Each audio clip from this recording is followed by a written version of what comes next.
Four candidates who agree on almost everything hit the debate stage and brought plenty of political fireworks. So this idea that I'm saying things that can't be done is exactly the sort of loser mentality why Republicans often don't win. If it was something that could be done, I would ask the question, it begs the question, then why hasn't Paxton already done it? We look at who came out swinging and how it could affect the outcome in the race to replace Ken Paxton. Texas leaders warning families about a growing danger in home child care. Fixing the problem comes with challenges. I think lots of people don't know that they should be listed or are regulated, so they don't necessarily know that they're breaking the law. Our investigation looks at the risks and the push for policy changes to protect children. Produced from the Capitol in Austin and airing statewide, this is the award-winning State of Texas. Hello and thank you for joining us. I'm Josh Hinkle. On the first day of early voting, the top four Republican candidates for Texas Attorney General took the stage together for a debate in Dallas. The winner of the Republican primary will be the favorite to replace current Attorney General Ken Paxton, who's currently running for U.S. Senate. State Capitol correspondent Adam Schwager breaks down how the debate played out. In front of a packed house here in Dallas, including current Attorney General Ken Paxton, the four frontrunners to replace Paxton on the Republican side fielded questions on everything from Sharia law to gambling to crime. But throughout their answers, it proved that a lot of their differences are on style, not on substance. U.S. Representative Chip Roy entered as the frontrunner, according to a recent University of Houston poll. Paxton endorsed attorney Aaron Reitz took an early shot at Roy, accusing him of being fired from Paxton's office. He was so ineffective, so bad at serving as Paxton's deputy, that Paxton fired him. Roy denied that claim and responded by touting his endorsement from Senator Ted Cruz. Both he and Reitz previously served as the senator's chief of staff. He has put his full confidence in me to serve as the Attorney General of Texas. The candidates also talked about fighting Democratic prosecutors within Texas, who they say are leading to a rise in crime. Our laws, our Constitution, those are not suggestions. And anytime a district attorney is treating it that way, they have violated their oath of office because they were supposed to put their hand on the Bible to protect and defend all of our laws, all of the Constitution. And when they're choosing not to do that, they're choosing to violate their oath, and they should be removed from office. It is that simple. We should make sure that DAs and judges are held to account. I think the legislature ought to give greater authority to the governor, like Governor DeSantis has in Florida, to remove recalcitrant DAs and to have greater flexibility to do that. And we ought to be able to do that to judges.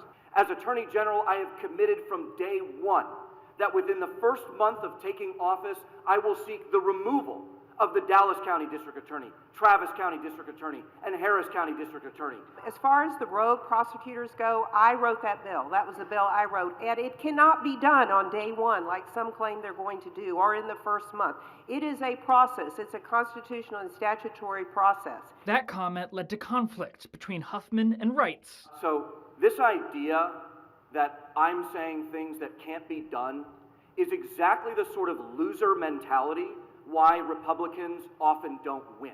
If it was something that could be done, I would ask the question, it begs the question, then why hasn't Paxton already done it? Once again, these candidates did not differ much at all on any of these policies they were asked about, but they did take that time to attack each other, especially as the debate wrapped up here in the closing arguments. If no candidate in this race gets over 50% of the vote, the top two vote getters will head to a runoff in May. In Dallas, I'm Adam Schwager. The Democratic primary for Attorney General could also go to a runoff. Polling shows a tight race between Dallas State Senator Nathan Johnson, former Galveston Mayor Joe Jaworski, and former FBI agent Tony Box. The poll from the Hobby School of Public Affairs at the University of Houston shows 40% of voters are still undecided. One important choice on the ballot involves the Lieutenant Governor of Texas. That position presides over the entire Senate, makes committee assignments, and can cast tie-breaking votes. A Democrat has not served in that position since 1999. Our Capitol Bureau team spoke to the candidates in the Democratic primary, trying to change that. Marcos Velez and Vicky Goodwin are the frontrunners in the Democratic primary for lieutenant governor. Velez is a blue-collar Texan and works for the United Steelworkers International Union. It's turned into a career pursuing my passion of fighting for working people. He says he wants to continue fighting for working people in Austin. Higher wages, lower cost health care, lower cost for Texans. Those are things that you will not see a change in that message. His opponent, Vicky Goodwin, is campaigning on more money for public education and making life more affordable for Texans. There's a lot of work to do around public education, but funding it better is the start. She's in her 4th term in the State House of Representatives, and she feels her experience makes her better suited for the job. The lieutenant governor heads the Senate and has immense power in the legislature. Knowing how bills get passed, how the Senate works, how the House works is really important. Courtney Head is the 3rd candidate in the primary. She's head of legal operations at a software company and wants to bring her executive leadership experience to the Texas Senate. I was like, this applies directly to what the lieutenant governor does, and why not advocate for real change and systemic change by an average person. Whoever wins the primary will most likely face off against incumbent Lieutenant Governor Dan Patrick. He's had the job for over a decade. A recent University of Houston poll shows 41% approve the job he's doing, 43% don't. He has more name recognition than both Democratic frontrunners, something the Democrats are trying to change. We're going to travel through every single county in Texas, and we're going to make direct contact talking to working class people and people in the middle class. A lot of travel, visiting with a lot of people throughout the state. A lot of social media, a lot of word of mouth from people in the music industry and various other industries of entertainment. Dylan McKim, State of Texas. Online now, you can see our full interviews with Vicky Goodwin, Marcos Velez, and Courtney Head, but that's not all. We spoke to candidates in several key races on your ballot. That includes the race for U.S. Senate, Governor, and Attorney General. Look for the links in this week's State of Texas story on our website. He's the Democrat who pulled off a stunning win in a red district. Now he's officially a Texas state senator. But will he ever get a chance to make a vote? Hundreds of childcare providers operating without a license, potentially putting kids at risk. What our investigation discovered about home childcare here in Texas and the political fight to fix it. A $100 million research boost is now law, and it could change how we detect and treat Alzheimer's. How the money could unlock life-changing science for Texans.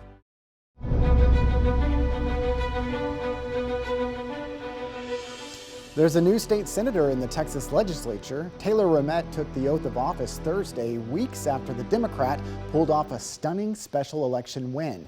Family, friends, and union leaders joined Rehmet for the ceremony in the Senate chamber. Rehmet defeated Republican Lee Wamsgans in the special election for Senate District 9. That's in Tarrant County in and around Fort Worth. It's traditionally a red district. For example, voters there favored Donald Trump by 17 points in 2024. Rehmet is the first Democrat to represent the district in decades, but the Air Force veteran and union leader said his work goes beyond party labels. People who sent us here are not red districts or blue districts. They're families trying to build a life with dignity. Rehmet will hold the Senate seat for the rest of the year, but he'll face Wamsgans again in the November general election to decide who represents the district in next year's legislative session. Lieutenant Governor Dan Patrick did not attend the swearing-in ceremony. He supports Wamsgans and vowed to help her win in November. After the ceremony, Rehmet pushed back on the idea that he won't be elected to serve a full term. My role as senator is the same as when I was campaigning. I have to go and talk to the voters, now constituents, and help them with their issues, listen, and build a plan and agenda for whenever I win in November and we start the 2027 legislative session. The seat opened up last summer when longtime state senator Kelly Hancock stepped down to serve as interim state controller. That set the stage for the special election. For now, Rehmet's win gives Democrats 12 seats in the Texas Senate. Republicans firmly control the chamber with 18 seats. One seat is currently vacant. It's tough to find childcare in Texas, and many parents turn to providers operating without a license. Our investigation looks at the risks and policy changes that could protect children. Nearly 500,000 Texans live with Alzheimer's. Now Congress is spending big to search for solutions, how the funding could boost research into causes and cures.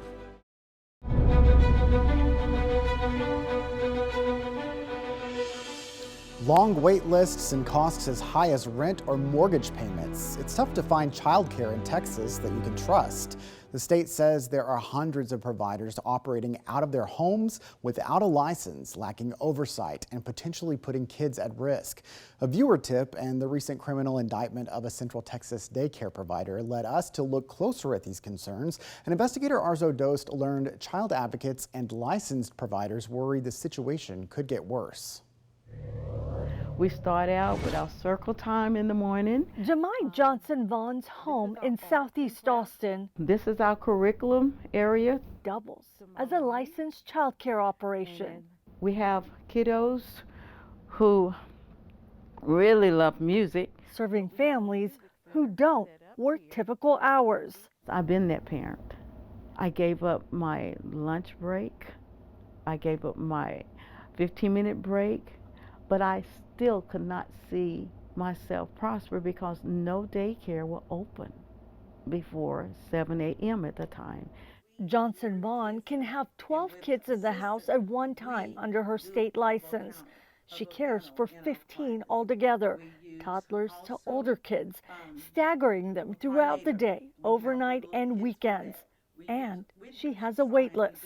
I love what I do because I want them to feel like they are nurtured, yet learning. And being in a smaller setting, we're able to do more one-on-one with them and meet their needs. Johnson Vaughn's operation is among nearly 1,600 licensed home daycares in Texas, a necessary but dwindling option for many communities, especially those without larger child care centers. We all saw a dip in our child care programs over COVID. Children at Risk, a children's advocacy organization, studies child care needs statewide. Many were closed, many had restrictions, many were scared. The nonprofit says in recent years, the state lost 21% of child care providers, a trend that's slowly bouncing back. So, for now, we are taking care of our grandson, and his parents are both working full-time. Many families rely on friends and relatives, like this Lockhart grandmother, who says she's the only option for her 1-year-old grandson. State data shows just 10 licensed daycares in the city. Yeah, it's very difficult.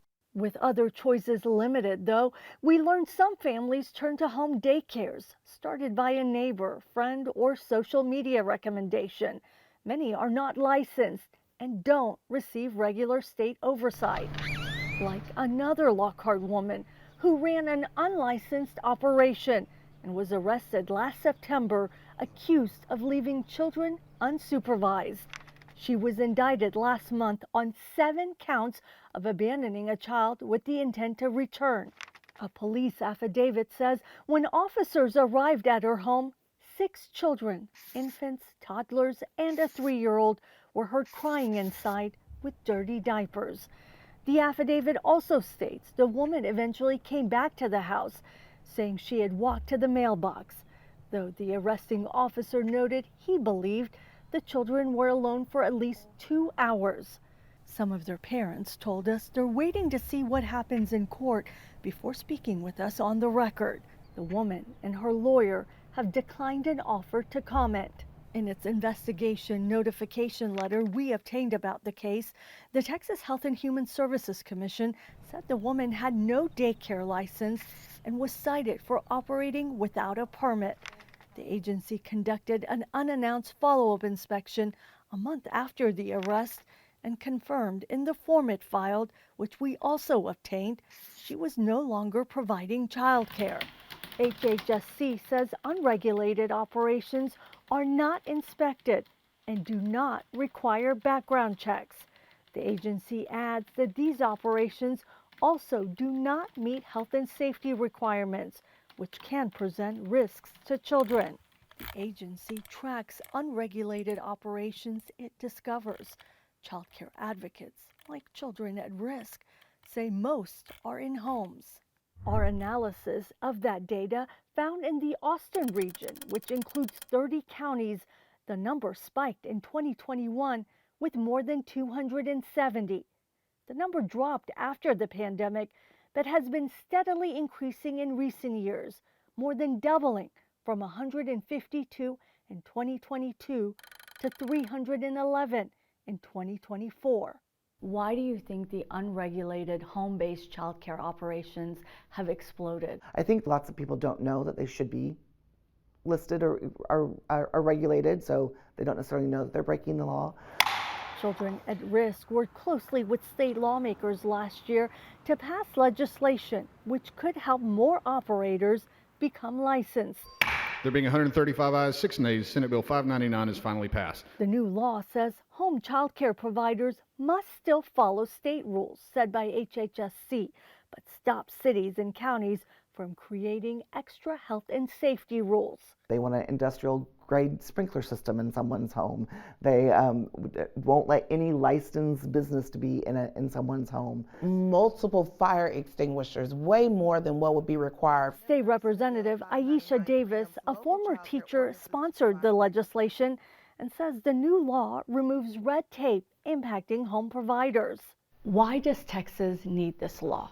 There are so many home-based providers who want to make sure that they're regulated, who want to make sure that they're doing everything they can to keep those kids safe.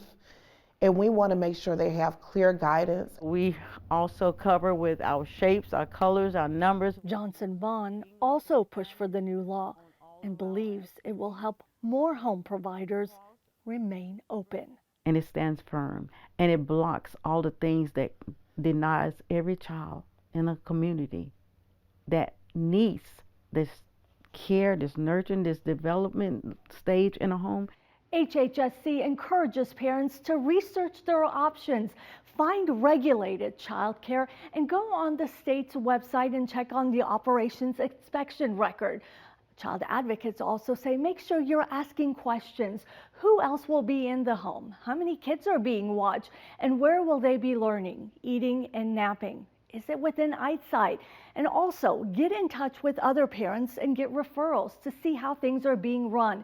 And if you see something on an inspection report, ask how it was handled. Arzo Dost, State of Texas. If you know of an unregulated operation, you can file a complaint by phone or online. We have details on how to do that on our website. Just look for the link in this week's State of Texas story, where you can also check to see if you live in a child care desert. A big funding boost for research into a devastating disease that impacts millions of Texas families. We look closer at the significant step in the national effort to fight Alzheimer's and dementia.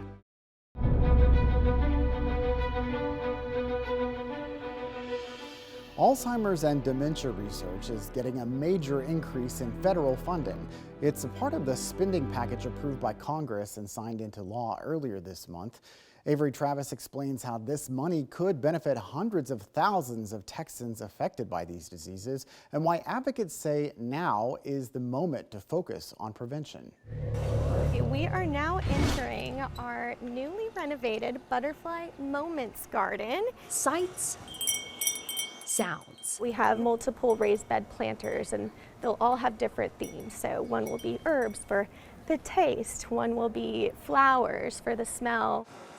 In the Butterfly Moments Garden at Ledgestone Senior Living, staff are trying to create a sensory experience for their residents with Alzheimer's and dementia. Those are things that are still going to give them the human experience. For months, the Dripping Springs Area Memory Care Facility has been fundraising locally to continue building out this garden. Meanwhile, at the national level, research to prevent these diseases is getting a major funding infusion. This year, Congress approved a $100 million increase for this work at the National Institutes of Health. So this allows us to continue moving forward, to put our foot on the gas pedal. Chelsea Ranhel with the Alzheimer's Association explained the spending package also features nearly $42 million, specifically for a CDC effort known as the Bold Infrastructure for Alzheimer's Act. That works to strengthen dementia-related public health infrastructure at state health departments, including in Texas. Now, this comes just months after Texas voters approved the creation of the Dementia Prevention Research Institute of Texas, or DPRIT. I'm telling you, the moment is ripe. We are going to get this disease under control. And we're going to attack it from so many different angles. It's so complicated. Director of the Texas Aging and Longevity Consortium at the University of Texas, Dr. Karen Fingerman, says DPRIT and this new federal funding are fueling ongoing research about everything from the cause to cures, from intervention for the more than 500,000 Texans diagnosed to prevention for all of us. When you ask people, what are you afraid of in old age? That's what they're afraid of, above and beyond all else, is losing who they are to a disease that destroys their mind. We see how it affects not only the residents, but the families as well. It's so hard. Until then, at Ledgestone, they're doing what they can. And we really try to, be in the moment, right? And be with them at this time. But anything that can help is going to be good for us. Avery Travis for State of Texas. Data from the Texas Department of State Health Services underscores the importance of this research. Their numbers show 1 in 6 Texans 45 and older are living with Alzheimer's or related dementias. The state ranks 3rd in the U.S. for the number of people living with the disease and 2nd in the country for Alzheimer's related deaths. Thank you again for joining us for State of Texas. I'm Josh Hinkle. We'll be back next week to bring you an in-depth look at Texas politics.